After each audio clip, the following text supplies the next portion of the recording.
दोस्तों, मेरा नाम अनाया सिंह है। आज मैं आपके लिए एक और नई स्टोरी लेके आई हूँ। हमारी स्टोरी का मज़ा पूरा लेने के लिए स्टोरी को एंड तक ज़रूर देखिएगा। आज की हमारी स्टोरी है कैसे एक मौसा ने अपनी भतीजी के कुंवारेपन को दूर किया। तो चलिए स्टोरी शुरू करते हैं। मेरा नाम लवली है। मेरी उम्र 15 साल है। मेरी गर्मियों की छुट्टियाँ चल रही है। मेरी मम्मी ने कहा इस पर हम हमारी मौसी के यहाँ घूम के आते हैं। बचपन में तो मैं काफ़ी बार गई हूँ, लेकिन कुछ सालों पहले मैं गई थी और उसके बाद हम अब जा रहे हैं। लगभग मैं 4 साल पहले गई थी, जब मैं 10 या 11 साल की थी। हम अपने मौसी मौसा जी के यहाँ पहुँचे। वहाँ का मौसम बहुत ही अच्छा था। वो हिल स्टेशन पे रहते थे, तो घूमने के लिए वो काफ़ी अच्छी जगह थी। मैं, मेरी मम्मी, मेरे पापा और मेरा छोटा भाई, हम सब उनके यहाँ गए। हमने खाना वाना खाया, खेत घूमा और उसके बाद हम लोग रात का खाना खा के सोने चले गए। हम लोग का रूम मौसी के रूम के साइड वाला रूम था। मुझे आधी रात को प्यास लगी। मैं उठकर हॉल की ओर चले गए।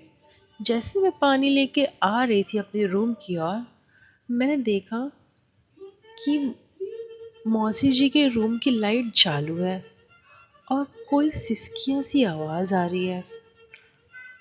मैंने पहले सोचा शायद कुछ प्रॉब्लम हुई है, तो मैं जाके देखती हूँ। जैसे मैं दरवाजे के पास गई, मौसी जी कह रही थी थोड़ा और, थोड़ा और।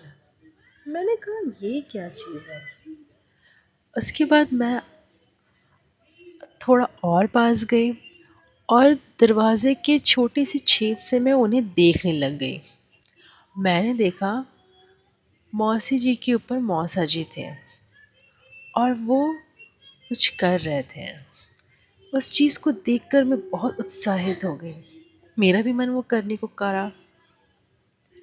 मैंने अपने दोस्तों से सुना तो है कि इस टाइप की कुछ चीज़ें होती है जो कि हम बड़े होने के बाद करते हैं या शादी होने के बाद, लेकिन मैंने ये सब कभी देखा नहीं था। ये मैंने पहली बार देखा है।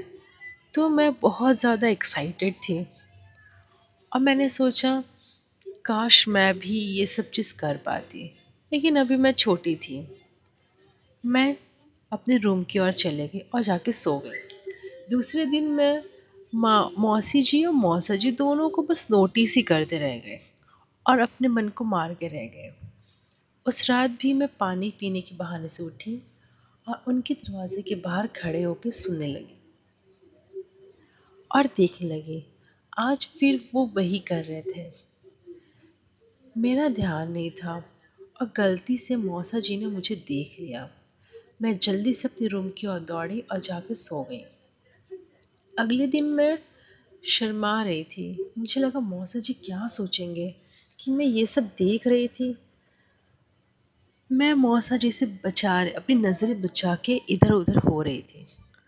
मौसा जी ने कहा चलो मैं खेत घुमा ले आता हूँ। मैंने कहा ठीक है। मेरा भाई, उसे जाने का मन नहीं था, वो छोटा भी था। तो मैंने कहा मौसा जी से चलिए मैं ही चलती हूँ। मैं तो जानती नहीं थी कि मौसा जी के क्या इरादे हैं। मैं मौसा जी के साथ चले गई। पहले तो वो मुझे खेत दिखा रहे थे, उसके बाद धीरे से सुनसान जगह पे ले गए। वहाँ गेहूं की बालियाँ लगी हुई थी। अभी गेहूं लगे नहीं थे, काफ़ी छोटे थे। मुझे मौसा जी अपना हाथ पकड़ के अंदर ले जा रहे थे। मुझे लगा ये कहाँ ले जा रहे हैं, यहाँ तो सिर्फ खेत ही खेत है। उन्होंने कहा तुमने कल रात को सब देख लिया था ना। मैं डर गई। मैंने कहा नहीं मौसा जी, मैंने कुछ नहीं देखा। वो तो मैं पानी पीने के लिए उठी थी तो मैंने देखा आपके रूम की लाइट ऑन है, तो मैं सोची कि शायद कुछ प्रॉब्लम होगी, बस मैंने कुछ नहीं देखा। मौसा जी ने कहा अरे कोई बात नहीं, देख लिया तो क्या हो गया, तुम्हें भी आगे ये करना ही है, तुम्हारा भी तो मन करता होगा। मैंने कहा लेकिन मैंने आज तक कभी किया नहीं है, इसमें बहुत दर्द होता होगा ना? मौसा जी ने कहा नहीं यार, एक बार होता है, उसके बाद नहीं होता है। मैंने कहा ठीक है। मेरे मौसा जी ने कहा क्या तुम मेरे साथ ट्राई करना चाहोगी? मैंने कहा आप मुझे वैसा करेंगे? उन्होंने कहा हाँ बिल्कुल, तुम तैयार हो? मैंने कहा हाँ। मौसा जी मेरे कपड़े उतारने लगे और वो मेरे साथ करने के लिए तैयार थे। वो जैसा जैसा मेरी मौसी जी के साथ कर रहे थे, वैसे ही मेरे साथ कर रहे थे।